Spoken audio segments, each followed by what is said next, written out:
brought to you by Silver Pumps. Top quality और consistent performance के लिए सिर्फ सिल्वर पंप नाम याद रखना। ये कहूँगा विरोधी भी जो उन सड़कों पर चलते हैं, एक बार तो उनका मन कहता है यार गजब कर दिया, पर उनकी मजबूरी है, वो कह नहीं पाते। निगम चुनाव को लेकर मुद्दे बहुत हैं। सरकार आपकी पिछले 10 साल से है, बरसात के पानी में शहर डूब जाता है, पानी निकासी का कोई समाधान नहीं है, सीवरेज व्यवस्था, पीने के पानी की व्यवस्था, गलियों की व्यवस्था का कांग्रेस के लिए ज़्यादा बेहतर ये होगा कि कांग्रेस अपने गिरेबान में झाके। देखिए, नाराज़गियों का जहाँ तक सवाल है, नाराज़गियाँ परिवार में चलती रहती हैं। आपका भी परिवार है, क्या आपके परिवार में कोई नाराज़ नहीं होता क्या? हरियाणा विधानसभा में डिप्टी स्पीकर कृष्ण मिड्ढा हमारे साथ मौजूद हैं। मिड्ढा साहब, आपके कंधों पर सोनीपत मेयर उपचुनाव का भार है, किस तरह की रणनीति आपने उपचुनाव को लेकर बनाई है? देखिए, मुझे जिम्मेवारी सोनीपत की लगाई गई है और सोनीपत के साथ मुझे पानीपत भी जाना है, रोहतक के लिए भी कुछ एक उसमें जाना है, लेकिन सोनीपत अच्छा चल रहा है चुनाव और पूरा प्रयास भी अब सब मिलके कर ही रहे हैं।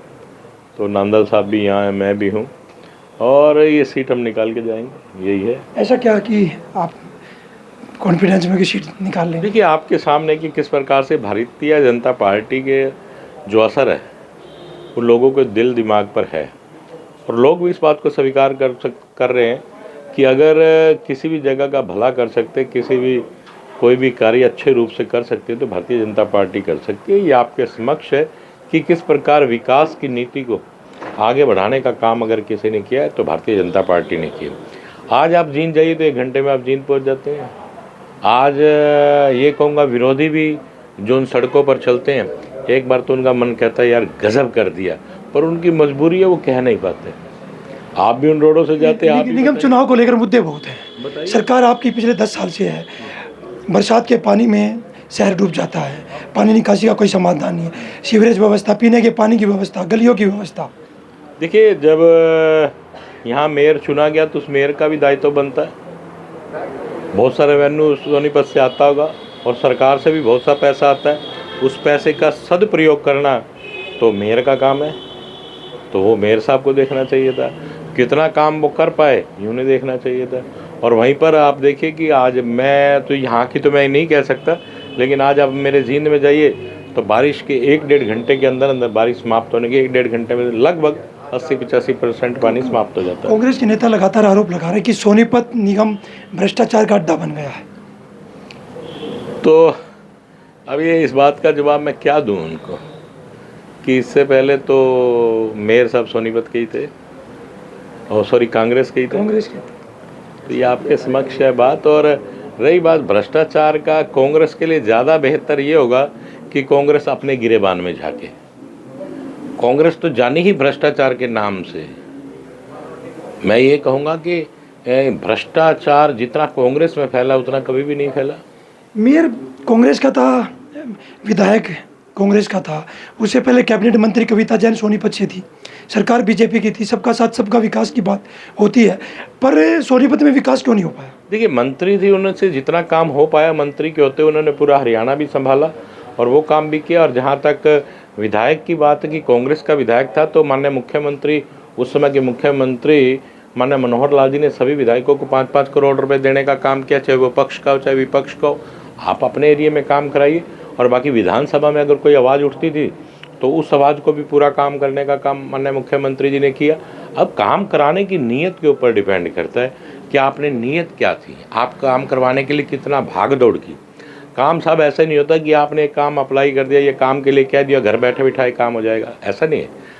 आज मैं डिप्टी स्पीकर के पद पर हूँ और पीछे मेरे पिताजी भी विपक्ष में रहे। मैं क्योंकि मैं आपको बता सकता हूँ कि विपक्ष का, क्योंकि हमने विपक्ष 9.5 साल विपक्ष हमने मेरे पिताजी विपक्ष में रहे और 9.5 साल में मैं आपको बताना चाहूँगा जितना काम मेरे पिताजी ने विपक्ष में होते हुए किया उतना शायद किसी ने किया, क्योंकि आपको स्वयं उसके लिए संघर्ष करना पड़ता है, मेहनत करनी पड़ती है। आपको स्वयं अपनी फाइल उठा के जाना पड़ेगा, फाइल के पीछे पीछे रहना पड़ेगा। 2024 में जब विधानसभा चुनाव थे तो काफ़ी नेताओं में नाराज़गी दिखाई दी थी, राजीव जैन में भी नाराज़गी दिखाई दी थी, टिकट नहीं मिली। कांग्रेस से मेयर ने बीजेपी ज्वाइन की तो टिकट मिल गई। अब फिर क्या इस तरह की गुटबाजी सामने आएगी? देखिए, नाराज़गियों का जहाँ तक सवाल है, नाराज़गियाँ परिवार में चलती रहती हैं। आपका भी परिवार है, क्या आपके परिवार में कोई नाराज़ नहीं होता क्या? तो ये परिवार है, ये एक बना हुआ एक सिस्टम है, कुदरती एक सिस्टम है। नाराज़गी होती है पर उसको मनाया जाता है, उसको समझाया जाता है कि आप यहाँ गलत हो या यहाँ ठीक हो। अब टिकट तो एक व्यक्ति को देनी है, परमानेंट एक व्यक्ति को मिले वो भी उचित नहीं है। तो इस बात को देखा जाता है, क्योंकि मैं ये कहूँगा कि आला कमान उस समय ये सोचते हैं कि टिकट ऐसे व्यक्ति को दी जाए जो टिकट निकाल दे, जो जीत का सेहरा बांध ले, और वो हर पार्टी करती है। ऐसा नहीं, रूठों को मनाने का दौर जारी है। बिल्कुल, रूठे व्यक्तियों को मना लिया गया है काफ़ी हद तक। कोई एक दो और रह गए तो उन्हें भी मनाने का काम किया जाएगा। कोई ऐसा विषय नहीं है कि हम लोग किसी को मनाएंगे। कमल वर्सेस कमल, कमल दीवान सामने है, कमल आपका निशान है।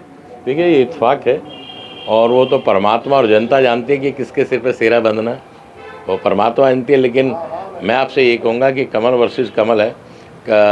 ताजमहल के सामने फ़ोटो खिंचवाने से ताजमहल आपका नहीं हो जाता। आप भी सोनीपत की जनता के बीच जा रहे हो, कुछ समस्याएं लोग आपके सामने भी रखते होंगे, गलियों की, टूटे सड़कों की, या फिर सीवरेज व्यवस्था की। देखिए, मेरे सामने अभी तक किसी ने कोई ऐसी समस्या रखी नहीं। जहाँ तक गलियाँ और सड़कों की आप बात करें, मेरा अपना विचार है। मैं अक्सर अपने भाषणों में भी जींद में कहता हूँ, आज आप जींद जाएंगे तो आप देखेंगे कि पिछले 10 वर्षों में कितनी तरक्की जींद में हुई है, मतलब बदलाव ही आया है। और सड़कें और गलियाँ तो साफ टूटती रहती है, बनती रहती हैं, मेरा अपना मत है ये। लेकिन विधायक को एक ऐसा काम करके जाना चाहिए जिसे लोग याद रखें। आज आपको मैं बताना चाहूँगा कि आपने विपक्ष की बात की, तो विपक्ष में मेरे पिता ने माननीय मनोहर लाल जी से मेडिकल कॉलेज की मांग की थी और वो उसी समय स्वीकृति दे दी, और आज मेडिकल कॉलेज लगभग बनकर तैयार होने वाला, 80-85% बनकर तैयार हो गया। वहीं भाखड़ा का पानी मेरे यहाँ से लगभग नरवाना 30-35 किलोमीटर, वहाँ से भाखड़ा का पानी आ रहा है। तो सारा काम करने का जज्बा होना चाहिए। पक्ष और विपक्ष तो आपने सोचने के ऊपर है, लेकिन मुख्यमंत्री अगर दिल का रईस है ना, तो वो विपक्ष को भी देता है। उसका सबसे बड़ा उदाहरण मैं आज आपके सामने हूँ। मेरे पिता को मेडिकल कॉलेज जो लगभग आज 750 करोड़ रुपए की लागत से उस समय पास हुआ था, 550 करोड़ रुपए की लागत से, आज वो लगभग 1000 करोड़ की लागत से बनने कर तैयार होने जा रहा है। ये नहीं है। और मेहनत तो सत्ता में हो तब भी करनी पड़ेगी और विपक्ष में हो तब भी करनी पड़ेगी, तभी आपको कोई चीज़ मिलेगी। आप भी सुबह से शाम तक धूप में घूमते हैं, तब तक शाम तक खबरें ले पाते हैं। तो मेहनत तो हर काम में है साहब।